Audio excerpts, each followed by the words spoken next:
दोस्तों, आज फिर एक बार नोवेल मिशन आपके सामने जीवन से संबंधित एक चर्चित मुद्दे को लेकर आया है और वह मुद्दा है कि हमें शाकाहारी होना चाहिए या मांसाहारी। हमारे सामने दोनों पक्षों को लोगों की संख्या में कोई कमी नहीं है। शाकाहारी यानी वेजिटेरियन जो मांसाहारियों से बुरी तरह दूरी बनाकर रखना चाहता है, और जो मांसाहारी है उसे लगता है कि घास फूस खाकर जीना भी कोई जीना है।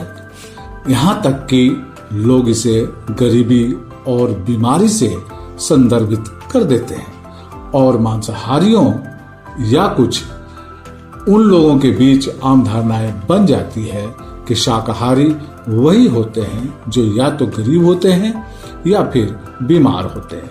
लेकिन दोस्तों, वास्तव में ये बातें पूरी तरह सही नहीं है। यहाँ हमें एक बात कदापि नहीं भूलनी चाहिए कि आज बहुत सारी बातें हमारे स्टेटस सिंबल की ओर संकेत करने वाली बातें हो गई है। अर्थात हम किसी भी बात को लेकर एक्स्ट्रा काल्पनिक हो जाते हैं और उससे भी हम अपने अस्तित्व के साथ जोड़ देते हैं। अगर चंद शब्दों में इसे स्पष्ट किया जाए तो कह सकते हैं कि बहुत सारी बातें हमारे मानसिक स्तरों को निर्धारित करने लगी है। दोस्तों, अगर फिर से हमें इसे समझने का प्रयास किया जाए तो भोजन का सीधा संबंध हमारे शरीर को स्वस्थ होने या रखने से है, जो अप्रत्यक्ष रूप से मानसिक अवस्था को भी निर्धारित करता है।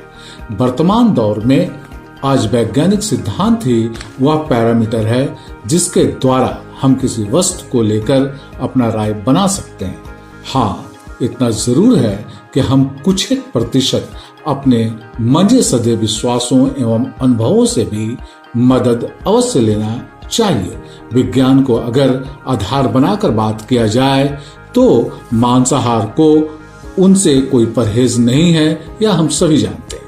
यही नहीं, बढ़ती दुनिया की आबादी को लेकर बढ़ते भूख के संकट में मांसाहार को एक अल्टरनेटिव के रूप में प्रस्तुत करता है विज्ञान इससे सहमत है कि मांस में वे सारे घटक मौजूद हैं जो हमारे शरीर को सबल एवं स्वस्थ रख सकता है, लेकिन इसे वह शाकाहार का एक्सटेंशन के रूप में ज्यादा देखता है। अर्थात बढ़ती आबादी सिर्फ फल सब्जी पर निर्भर नहीं कर सकती, उसे मांस का भी उपयोग करना पड़ेगा। वास्तव में अपने क्षेत्रों के विशेषज्ञों का मानना है कि शाक सब्जी फल हमारे शरीर के लिए अत्यंत अनुकूल है और इतना सुपाच्य है कि शरीर को अतिरिक्त श्रम नहीं करना पड़ता है, और बस इस तरह हमारे शरीर के विभिन्न अंग अतिरिक्त दोहन से बच जाते हैं। फिर भी दोस्तों, यहाँ कुछ एक ऐसे बिंदु हैं जिसे स्पष्ट किए बिना इसे समझना थोड़ी मुश्किल होगी। हम सभी जानते हैं कि भोजन ग्रहण करने का एक महत्वपूर्ण लक्ष्य ऊर्जा प्राप्त करना है, जो कार्य का पर्याय है। लेकिन जब किसी वजह से हमारे जीवन में शारीरिक श्रम अर्थात कर्म का अभाव होने लगता है तो ये बातें बिल्कुल शीशे की तरह साफ हो जाती है। अर्थात बचपन में नवयुवक तक जब खेल कूद भरी जीवन रहता है तो ये बातें यानी शाकाहार और मांसाहार के सेवन के प्रति हमारा ध्यान उस तरह से स्पष्ट नहीं रहता। जैसा कि धीरे धीरे जब उम्र बढ़ती जाती है और घर गृहस्थी के चक्कर में हमारा शारीरिक श्रम की मात्रा बहुत ही सीमित हो जाती है।